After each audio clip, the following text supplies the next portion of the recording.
Hello friends, दोस्तों NATO NATO यानी कि नॉर्थ अटलांटिक ट्रीटी ऑर्गेनाइजेशन। इसमें करीब करीब 32 मेंबर्स हैं और 30 यूरोपियन हैं, 2 नॉर्थ अमेरिकन हैं। तो ये जो नाटो है, इसका 75th anniversary summit Washington DC में चल रहा था, जो कि 10 जुलाई को स्टार्ट हुआ और आज यानी कि 11 जुलाई को इसका समापन। तो 2 दिन तक ये चला।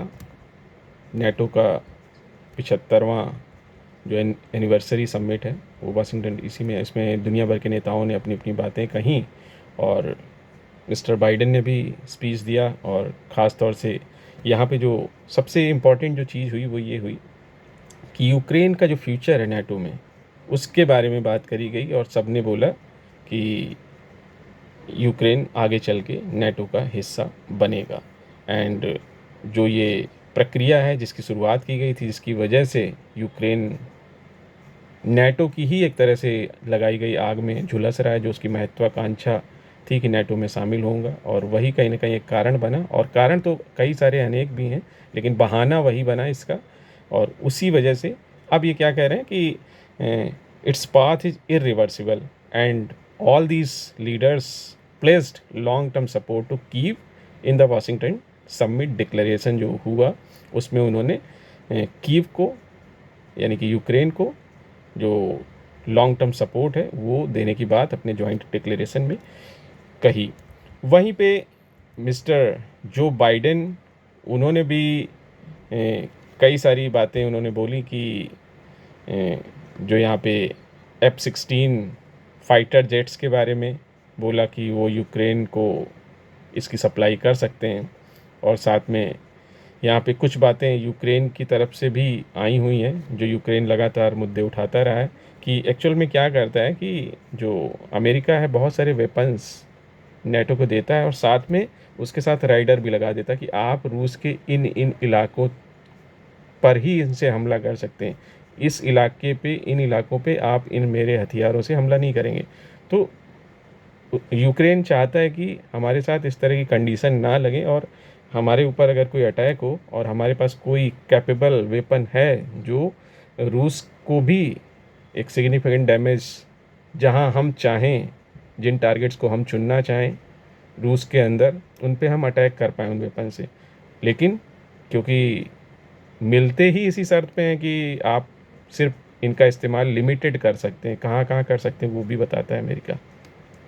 तो वो उसकी चाहत है, लेकिन वो चाहत पूरी होगी कि नहीं होगी, लेकिन इतना ज़रूर है कि एक एक बार ये लोग इकट्ठे होते हैं और अपने आप को वहाँ पे एक दूसरे के सपोर्ट के लिए प्लेज करते हैं कि हम एक दूसरे के साथ हैं, हम मिल के लड़ेंगे रसिया और चाइना इनके मेन सेंटर में। और जो बातें, जो कुछ एक बातें काफ़ी इम्पोर्टेंट हुई हैं यहाँ पे, कि मैं आप लोगों को बताना चाहता हूँ कि अगर आप थोड़ा सा मुझे समय दें तो मैं कुछ एक इम्पॉर्टेंट चीज़ें यहाँ पे हुई हैं। कि एक चीज़ ये है कि जो ये ऑडिटोरियम था जहाँ पे ये वाशिंगटन डीसी में हो रही थी, उस ऑडिटोरियम का नाम है मेलॉन ऑडिटोरियम। और यहीं पे ऐसा कहा जा रहा है कि यहीं पे नाटो की जो 75 साल पहले शुरुआत हुई थी वो यहीं हुई है, और उसी ऑडिटोरियम में ही फिर से ये 75th एनिवर्सरी वहीं हुई।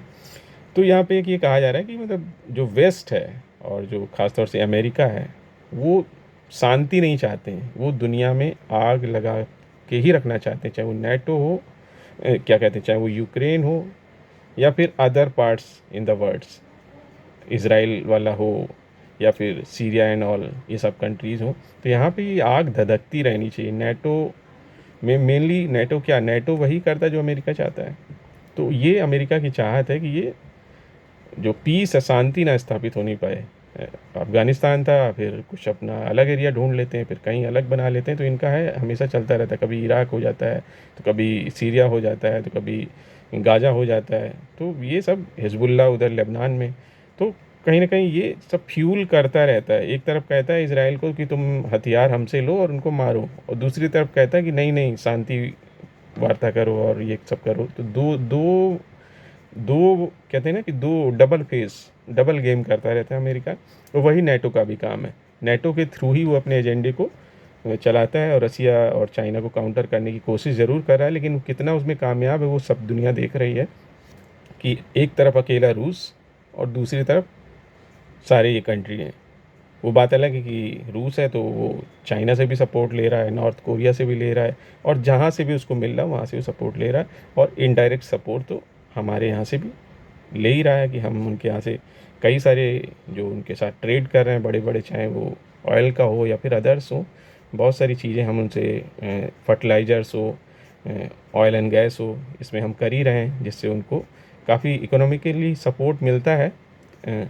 लेकिन यहाँ पे जो आज जो बातें हैं जो मैं आप लोग बताने जा रहा हूँ, एक तो ये बात इस जो इनके मीटिंग हुई उसमें ये आई कि रूस और चीन के बीच जो जो रिलेशन काफ़ी प्रगाढ़ हो रहे हैं, बढ़ते हुए रिश्ते रूस और चाइना के, ये नाटो एक खतरे की तरह देख रहा है, और ख़ास तौर से ये बोल रहा है कि नेटो को चुनौती दे रहा है। ये रिलेशन जो है क्या कहते हैं, रसिया और चाइना का, ये नेटो को एक चैलेंज के रूप में प्रस्तुत कर रहा है। तो नेटो इसको एज ए चैलेंज देख रहा है। जो उनका डिस्कशन हुआ उसमें ये उनके घोषणा पत्र, जो उनका जो डिक्लेरेशन है उसमें ये बोला गया कि जो पीआरसी यानी कि पीपल्स रिपब्लिक ऑफ चाइना, वो उसकी जो महत्वाकांक्षाएं हैं और रूस के साथ जो गहराते संबंध हैं वो नाटो के लिए एक चैलेंज है। ये उनके जॉइंट डिक्लेरेशन में ही कहा गया है।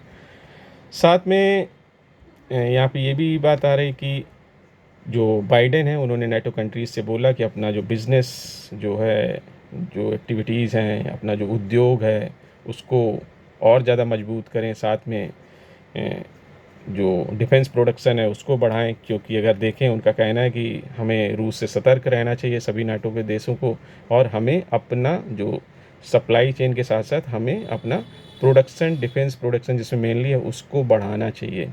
रूस लगातार इस चीज़ को बढ़ा रहा है तो हमें इसको ध्यान में रखना चाहिए। इस चीज़ का जो मेंशन है वो बाइडेन ने कहा हुआ है। और साथ में एक चीज़ और यहाँ पे आ रही है नाटो के बारे में ही कि हम यूक्रेन के राष्ट्रपति व्लादिमीर जेलेंस्की और ऑस्ट्रेलिया, जापान, न्यूजीलैंड, कोरिया, यूरोपीय संघ के जो यूरोपियन यूनियन है उसके नेताओं का गर्मजोशी से स्वागत करते हैं। साथ में जो जो नाटो है, जैसे मैंने शुरुआत में ही बता दिया कि उसके लॉन्ग टर्म उसके सपोर्ट के लिए कमिटमेंट करने की बात है कि हम उसको सपोर्ट करेंगे और अपनी जो साझेदारी है उसको और एक्सटेंड करेंगे नाटो सदस्यों के बीच में। यूक्रेन को हम और लंबे समय तक सपोर्ट करेंगे। साथ में ये बोला गया कि जो टेररिज्म है उसके सभी स्वरूपों में, जो भी उसके रूप हैं उसमें हम उसको कंडेम करते हैं, और जो हमारे नागरिकों की सुरक्षा और अंतर्राष्ट्रीय शांति एवं समृद्धि के लिए जिससे डायरेक्ट खतरा पैदा हो रहा है, इनको हम खतरे के रूप में ही देखते हैं। इन आतंकवाद से जुड़ी हुई जो भी चीज़ें हैं जो दुनिया सामना कर रही है, और हम हमारे जो नेटो कंट्रीज़ भी सामना कर रहे हैं, उसको हम एज ए चैलेंज के रूप में देखते हैं, और वो हम सब के लिए खतरा है, और उसको हम सब मिल के ही उसका जो है उसको फेस करेंगे और लड़ेंगे उससे। इस तरह की बातें भी इनके जॉइंट डिक्लेरेशन में कही गई हैं। रूस को एक डायरेक्ट खतरा बताया गया है इनके जॉइंट डिक्लेरेशन में, रूस ख़ास तौर से रूस से। और एक चीज़ और इसमें कही गई है कि रूस के आक्रमण ने यूरो अटलांटिक क्षेत्र में शांति और स्थिरता भंग कर दी है, जो कि वर्ल्ड सिक्योरिटी के लिए गंभीर खतरा है, और वर्ल्ड सिक्योरिटी को बड़ा नुकसान भी पहुंचा हुआ है। वहीं पे स्वीडन को 32वें देश के रूप में शामिल किया गया है। और साथ में घोषणा पत्र में जो इनका जॉइंट डिक्लेरेशन है उसमें ये भी कहा गया कि फिनलैंड और स्वीडन का नाटो में शामिल होना उन्हें काफ़ी सिक्योर बनाता, सुरक्षित बनाता और मजबूत बनाता है। तो ये एक डेवलपमेंट है कि 32वां देश स्वीडन बन गया, और उससे पहले फिनलैंड तो बना ही था। यहाँ पे एक चीज़ और है कि किस किस तरह की जो चैलेंजेज हैं उसमें बताया गया कि हाइब्रिड वॉर, साइबर वॉर, और ख़ास तौर से जो अंतरिक्ष के खतरे हैं, आजकल तो लड़ाई अंतरिक्ष से भी हो रही है ना, उसके भी लोग तैयारी करते हैं। हम में से, आप में से कई सारे लोग सोचते हैं ना कि ये इनका स्पेस मिशन है। ये स्पेस मिशन की आड़ में वो क्या है, उसी का फ्यूचर्स में क्या होगा कि स्पेस से ही टारगेट मिसाइल दागें। तो वो सब चल रहा है, उसकी आड़ में सब एक रेस लगी हुई है।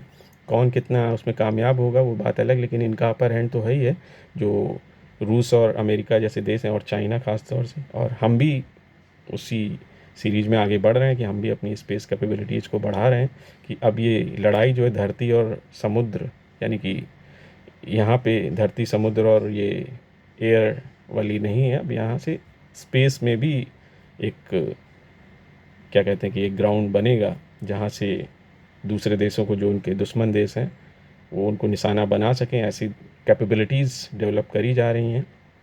तो उसको भी इन्होंने एक चैलेंज के रूप में बोला कि ये संभावित खतरे फ्यूचर के हो सकते हैं। और साथ में चाइना के बारे में तो बता ही दिया कि उसकी जो एग्रेसिव जो पॉलिसीज़ हैं वो नाटो के लिए ख़तरा बनी हुई हैं, ये बोला हुआ है।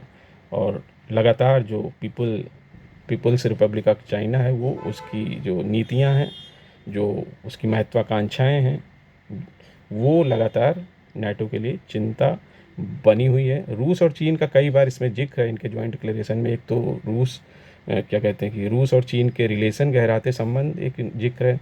रूस और चाइना की जो है विस्तारवादी नीति और आक्रामक नीतियाँ, उनको उनका जिक्र है। तो इस तरह की चीज़ें हैं। और रूस का लगातार अपनी डिफेंस प्रोडक्शन को बढ़ाना एक चैलेंज बताया गया है, और इसके लिए बोला गया कि हम सब लोगों को इसके बारे में अपने अपने देशों में इस प्रोडक्शन को बढ़ाना चाहिए। इस तरह की बातें कही गई हैं इसमें। तो एनीवे, इसमें जो यूक्रेन की बात जहाँ तक है, यूक्रेन मुझे लगता है कि अभी और पिटेगा, ऐसा मुझे लगता है, क्योंकि अभी उसको शांति का रास्ता पसंद नहीं आ रहा है। वो अभी ये उसको शांति, यानी कि रूस और यूक्रेन के बीच में ये नाटो वाले अभी शांति होने नहीं देंगे। अभी उसमें और इनके पास भी अभी मसाला बचा हुआ है, और यूक्रेन को भी लगता है अभी वो और पिट सकता है, अभी थोड़ी पिटाई और खा सकता है, उसको ऐसा लगता है शायद। क्योंकि उसको अभी शांति, अभी उसको लग रहा है कि जब इतने दिन तक हम झेल सकते हैं तो अभी और झेलेंगे, शायद ऐसा लग रहा है। और कहीं ना कहीं जो है नाटो ये शांति होने नहीं देगा अनटिल अनलेस जब ये खुद लोग, ये खुद ही नाटो कंट्रीज़, क्या बेसिकली जो मेन है उसमें तो अमेरिका है, जब वो खुद लगेगा उसको कि ये हमारे लिए फ्रूटफुल नहीं हो रहा और हमारे सिर्फ इसमें पैसा ही जा रहा है, शायद उस दिन उसको यूक्रेन को अकेला छोड़ेंगे। जब उसको अकेला छोड़ेंगे तभी वो सरेंडर करने के मूड में आएगा, तभी किसी शांति की टेबल पे वो आएगा। अभी तो उसको लग रहा है कि ऐसे ही ये सब हमारे साथ तो चौधरी जी हैं, तो हम तो कुछ भी करते रहेंगे, हम ऐसे ही मिसाइल्स और ड्रोन्स और ये सब आते रहेंगे, जो डिफेंस इक्विपमेंट की जो हमें ज़रूरत है वो, और हम ये इस लड़ाई को ऐसे ही जीत जाएंगे। शायद उनको ऐसा लगता है, या फिर जो भी उनको लगता हो, लेकिन वो कहीं ना कहीं ये नहीं लग रहा किसी भी तरह से उनकी जेलेंस्की की, जो भी पिछले, अगर अभी मिस्टर पीएम मोदी की भी अगर जो विजिट हुई उसके बाद देखिए किस तरह का स्टेटमेंट है। वो स्टेटमेंट इस तरह का नहीं कि आप कमज़ोर हैं, वो कमज़ोरी वाला स्टेटमेंट नहीं, वो चौड़ेपंथी वाला स्टेटमेंट है कि दुनिया के सबसे बड़े डेमोक्रेसी के सबसे बड़े लीडर को एक कातिल से हाथ मिलाते हुए, गले मिलते हुए, ये सब बातें जो बोली, क्या है ये? पीस का कोई रास्ता नहीं है। ये पीस वाले की, जो पीस चाहता है वो ये बातें नहीं करेगा। आपको पता है कि एक एक कंट्री जहाँ पे आप गेस्ट हो, उस कंट्री को बोलो, उसके जो राष्ट्राध्यक्ष है उसके सामने बोलो कि हमें, उसको एक तरह से डायरेक्टली ही बोला ना कि हॉस्पिटल अटैक का ही तो बात किया कि जब बच्चों की युद्ध में मृत्यु होती तो हमें दुख होता है, और वो बोल रहा है कि कुछ नहीं कुछ नहीं। और साथ में ये भी बोला कि शांति की बात होनी चाहिए, समझौता होना चाहिए, ये भी बोला डायरेक्ट कि हमने पुतिन से डायरेक्ट बात करी है। सारा कुछ तो मीडिया में एकदम लाइव आया हुआ है, सबने सुना है। लेकिन यूक्रेन को उन सब चीज़ों से मतलब नहीं, उसको लगता है कि उसकी शर्तों पे शांति हो। शायद वो ऐसा चाह रहा है, जो कि नहीं होगा, ऐसा मुझे लगता है। लेकिन डेवलपमेंट, ऑनगोइंग डेवलपमेंट हमें सबको थोड़ा देखते रहने चाहिए। और बाकी ये समिट एक जो इनकी चलती रहती है वो उस हिसाब से हुई है, नाटो की समिट। और इसमें जो भी हम सबको पता है कि क्या इसके डिक्लेरेशन में रहेगा, और वही सारे पॉइंट्स इसमें रहे हैं जो हमने आपके साथ डिस्कस किए हैं। एनीवे, छोटी सी वीडियो थी। अगर आपको ये वीडियो पसंद है, वीडियो को लाइक करिए। चैनल को सब्सक्राइब नहीं किया तो चैनल को सब्सक्राइब जरूर करें। Thank you for watching this video. Thank you very much.